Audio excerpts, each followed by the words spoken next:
Assalamualaikum warahmatullahi wabarakatuh. Baiklah, di sini saya akan menjelaskan tentang chapter 2. Soal teori 1. Klasifikasi biner. Klasifikasi biner adalah mempresentasikan suatu hal ke dalam bilangan biner lalu mengelompokkannya.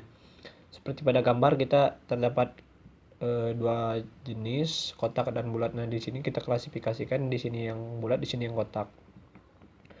Nomor 2, definisi supervised learning, klasifikasi, regresi, unsupervised learning, dataset, training, dan testing data.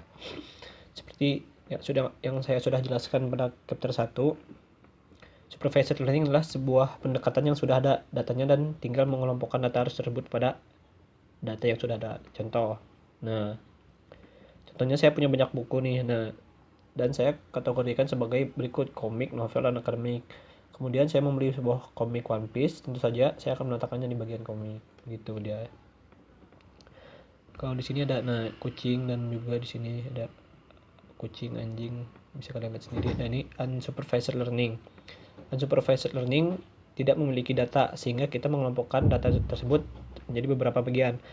Nah, di sini kita lihat, di sini mesin itu memprediksi ini tuh semua sama. Nah, terus dia mengelompokkan yang mirip-mirip. Nah, lalu dikelompokkan, ini kucing, ini anjing. Terus clustering adalah mengelompokkan data yang memiliki kesamaan. Jadi jika ada yang sama dikelompokkan. Nah, ini kan tambah warnanya merah, lalu dikelompokkan. Ini bulat warnanya hijau, ini biru plus dikelompokkan. 3, evaluasi dan akurasi. Evaluasi adalah tentang bagaimana kita dapat mengevaluasi seberapa baik model bekerja dengan mengukur akurasinya, ya, keakuratan datanya, keakuratan yang model yang kita buat. Dan akurasi akan didefinisikan sebagai presentasi kasus yang diklasifikasikan dengan benar. 4, cara membuat dan membaca confirmation matrix. 1, tentukan pokok permasalahan dan atribut, misalnya gaji, listrik, dan listrik. 2, buat pohon keputusannya atau decision tree, lalu data testingnya. Nah, selanjutnya mencari nilai recall, precision, akurasi, serta dan error rate-nya. Paragraf berikut adalah contoh dari confirmation matrix. Nah, ini kalian bisa lihat sendiri sini. Bagaimana key fault validation bekerja? Yang pertama, total insecure dibagi menjadi n bagian. Nah, terus fault yang pertama adalah bagian yang pertama menjadi data uji dan sisanya menjadi data training. Lalu hitung akurasi berdasarkan porsi data tersebut dengan menggunakan persamaan. Fault yang kedua adalah bagian kedua yang menjadi data uji dan sisanya data training. Kemudian hitung akurasi berdasarkan porsi data tersebut dan seterusnya hingga habis mencapai key fault ke K. Terakhir hitung rata-rata akurasi K buah. Nah, di sini perhitungan 1, perhitungan 2, perulangan 3, perulangan K sampai ke perulangan K. Apa itu decision tree? Decision tree adalah model yang memprediksi menggunakan struktur pohon. Nah, seperti yang kita lihat di sini, ini berbentuk seperti pohon, cabang pohon. Information gain didasarkan pada penurunan entropi setelah dataset dibagi pada atribut. Membangun DCS tree adalah semua tentang menemukan atribut yang memberikan perolehan informasi tertinggi. Praktek.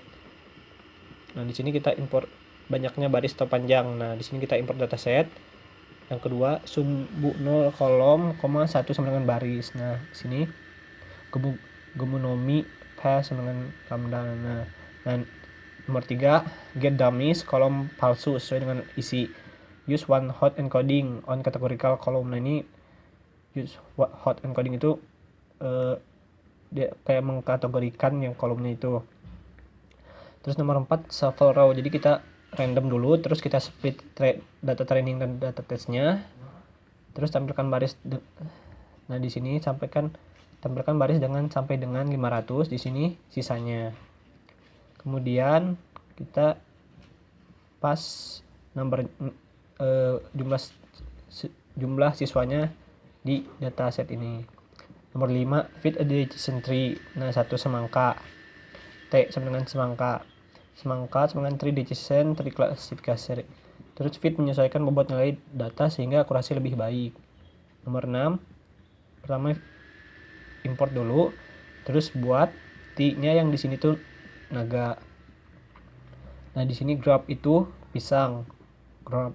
Nah, soal nomor 7. Lalu itu kita save tree-nya di sini. Tree export graphics semangka, out file student performance label al. Nomor 8, semangka.score. Kita mencari skornya. Nomor 9 kita import dulu. Terus kita cek CV dengan pengecekan. Nah, fungsi dari cross file score ini mengevaluasi skor berdasarkan validasi silang. Kemudian nomor 10, nah ini itu melakukan perulangan. Nomor 11, nah apple x dengan array empty 9 float. Dan ini nomor 12, import matplotlib as lplt.